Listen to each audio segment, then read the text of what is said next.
Good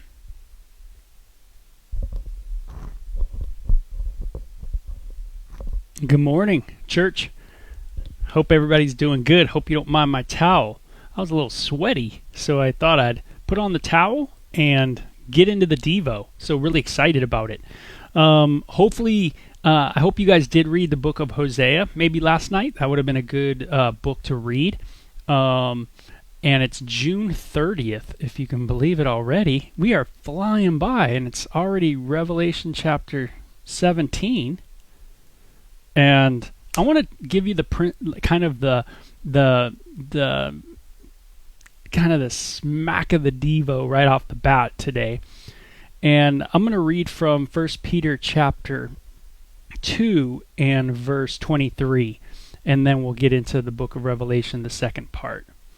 And I know you're anticipating it because it's such a good part. But it says in this section of chapter 2 of 1 Peter, verse 23, who when Jesus was insulted, he did not insult in return, and when he suffered, he did not threaten, but committed himself to him who judges righteously. So let me read that again. And I'll start in verse 22 so you can get even more of a context. Jesus, who committed no sin, nor was deceit found in his mouth, who when he was insulted, he did not insult in return, and when he suffered, he did not threaten, but committed himself to him who judges righteously. So we get the idea of Jesus being sinless there. We get the idea of his innocence and his holiness there. And we get the idea of how he was able to not revile and threaten in return for injustice that was done to him.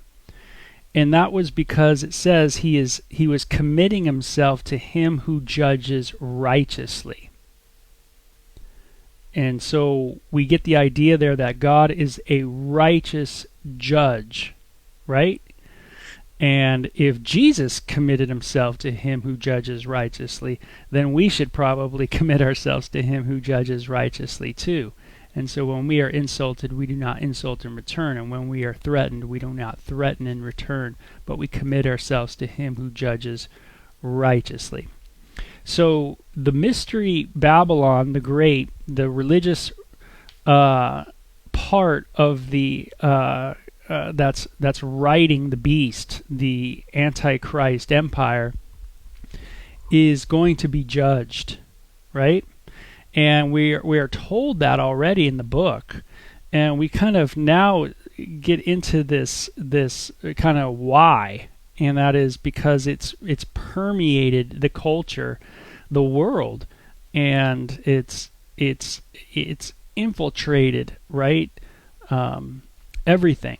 So we see this woman, this harlot, and who again the idea of harlotry is moving away from Yahweh worship, is going towards giving props, if you will, instead of to Yahweh, you give props to your false deities, whatever they may be, and John stands amazed, and there's so much to get into with that. And I kind of brought up some of my ideas there. And the angel says, "Why do you marvel? I will tell you the mystery of the woman and the beast that carries her, and the 7 heads and the 10 horns." Now this is cool because the book of Revelation is revealing, right? That's the word, to reveal, to open up, right? To show. And it says, "I will tell you the mystery of the woman." Isn't that great? It's like right there we get the idea of really what Revelation is about. It's the unveiling. You know, in the book of Daniel, it's kind of interesting, but in that book, there's a really interesting statement, which, if I can get there, I'll read it to you. But Daniel's told in the book of Daniel 12, verse 4, "But you, Daniel, shut up the words and seal the book until the time of the end." Isn't that interesting? That when Daniel got these incredible prophetic visions, he's told to shut up the words and seal the book until the time of the end, many shall run to and fro, and knowledge shall increase. So until the time of the end, many things are going to take place, and people will run to and fro, but knowledge will increase. But seal the book. Well, here you see the unveiling of the book, right? I will tell you.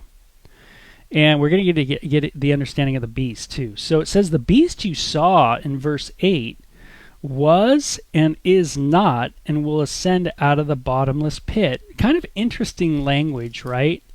It goes all the way back to, the book of Revelation, and verse 4, grace be to you and peace from him who is, who was, and who is to come. You kind of get that trifecta statement on Jesus. Who is, who was, and who is to come.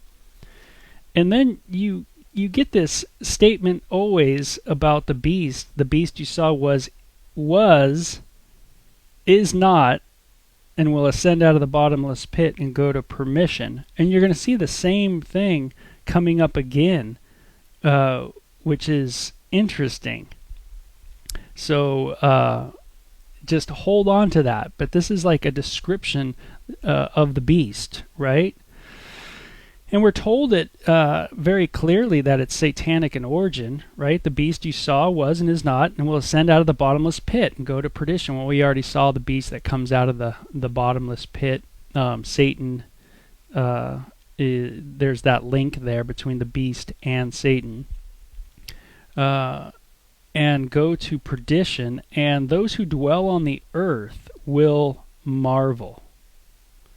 So they will be blown away at the beast. And we're told in Daniel that they'll be blown away by its power, its crushing power. And it will crush through anything that comes against it. It says, it gives us a description of who these people are who dwell on the earth, because their names are not written in the book of life from the foundation of the world. Another really interesting study. Study books, the book of life. What other books? There's a book, if I remember, in Malachi you might want to look at. But there's some interesting books that you can do a Bible study on, and do a little search for that. And that might be cool for you. But it says from the foundation of the world. Wow.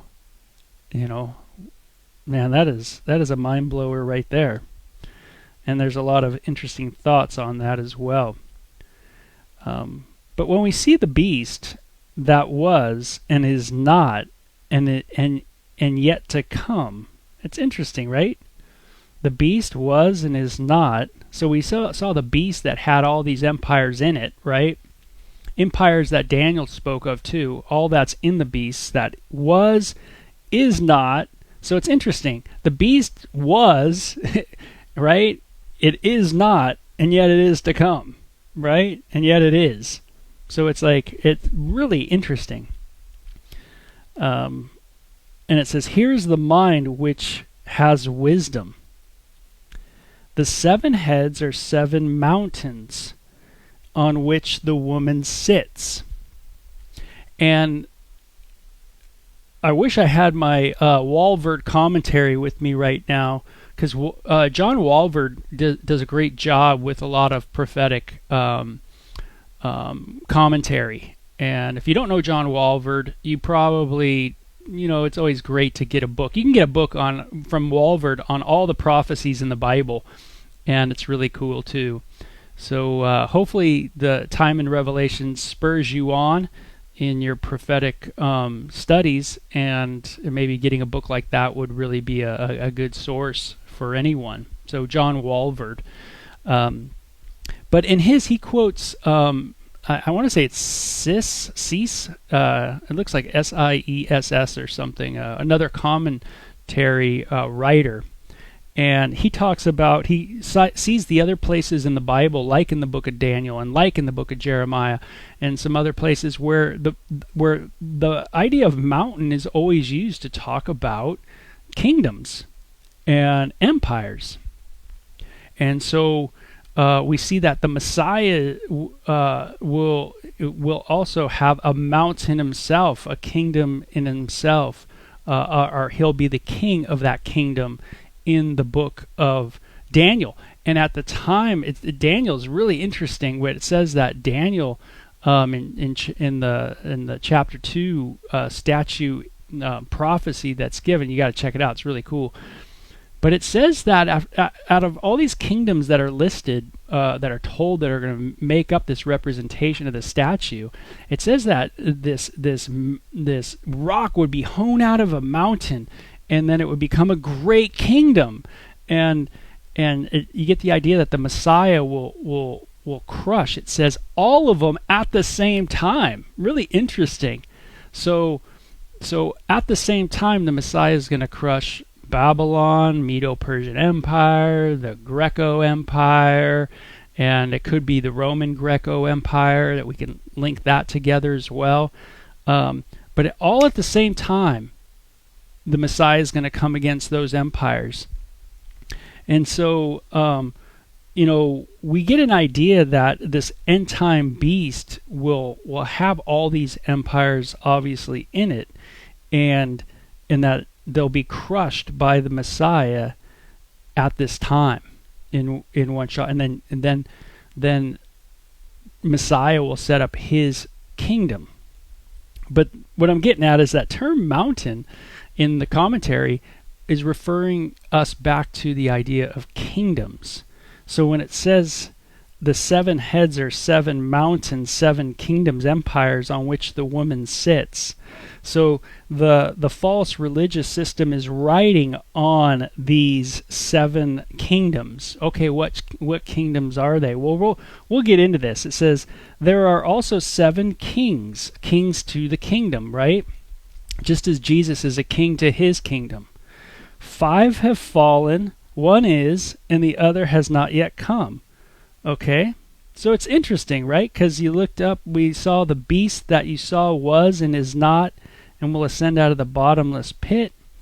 We saw in the end of verse 8, when they see the beast that was and is not and yet is. Then we see verse 10, and there were 7 kings, 5 has fallen, right? Was, 1 is, and the other has not yet come. Very interesting, that kind of parallel there. You might want to underline those and kind of look at those yourself. So here we see 7 kings, 5 have fallen, they're kings of a kingdom. 5 have fallen, 1 is, and the other has not yet come. Okay, so where is John in this picture? Well, John is actually in one of the kingdoms. Isn't that a trip? So you can actually find out which, and this is what I love about the study of prophecy, is it's like a killer puzzle, man, that you can just go, whoa, this is mind blower. 5 have fallen, 1 is, so John is in 1 right now, and that's the one that is, right, at the moment, in present tense. So you have to figure that out. I'm not going to tell you. You guys think I'm going to tell you everything? No way.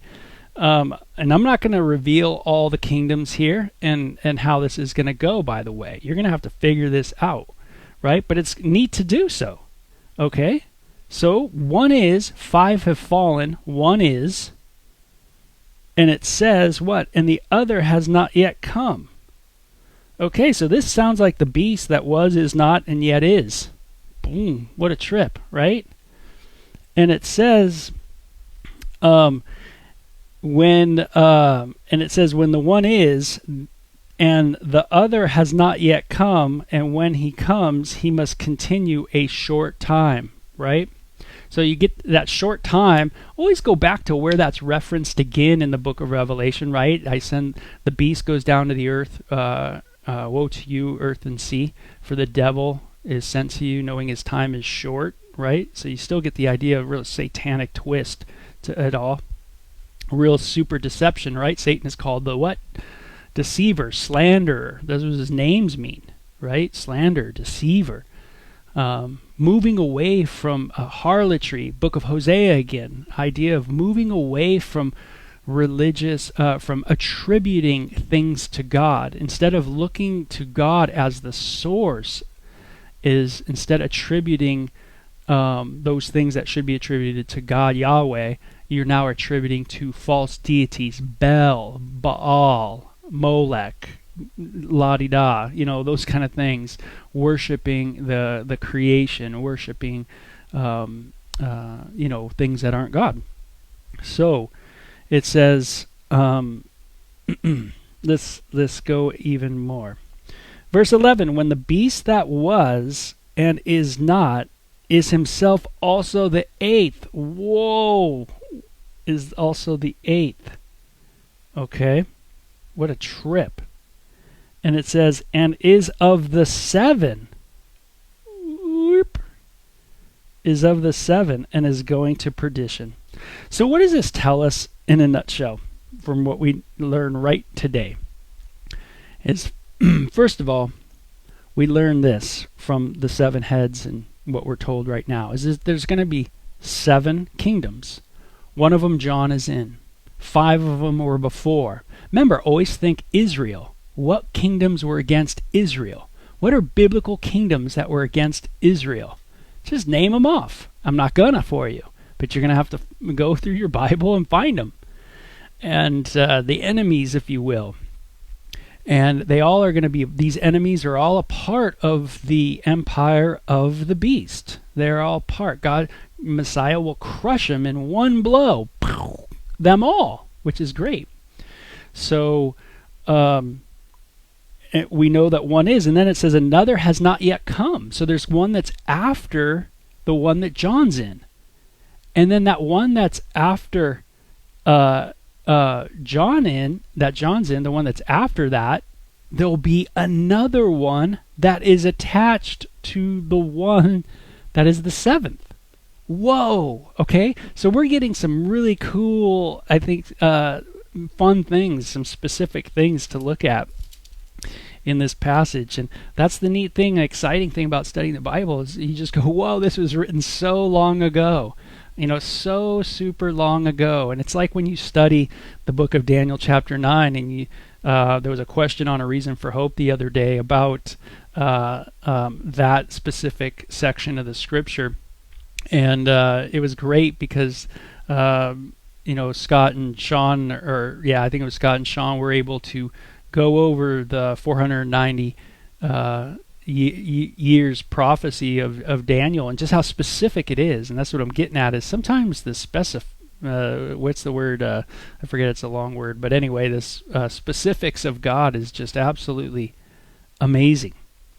And so, I want you guys just to be, in a sense, mind blown today that we are told 2,000 years ago that there was going to be 7 kingdoms, 7 empires, right? And there would be an 8th that is attached to the 7th.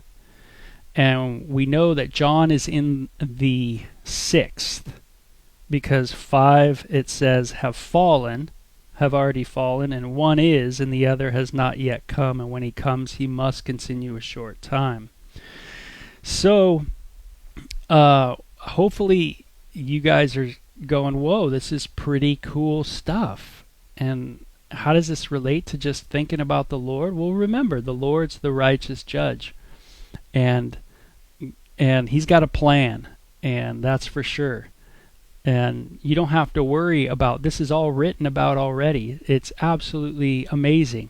The prophetic word is great to study because it just shows us that God is so much bigger than us. And everything's so spelled out. And, it says before the foundation of the world. From the foundation of the world, the book of life. Could you imagine being written in the book of life before the foundation of the world? And someone might say, well, God's not just. Well, that's, God says he's righteous. And so we trust that he's righteous. But just take kind of in your heart that idea that you are written in the book of life from the foundation of the world. And that these things have been revealed to you. What an exciting thing.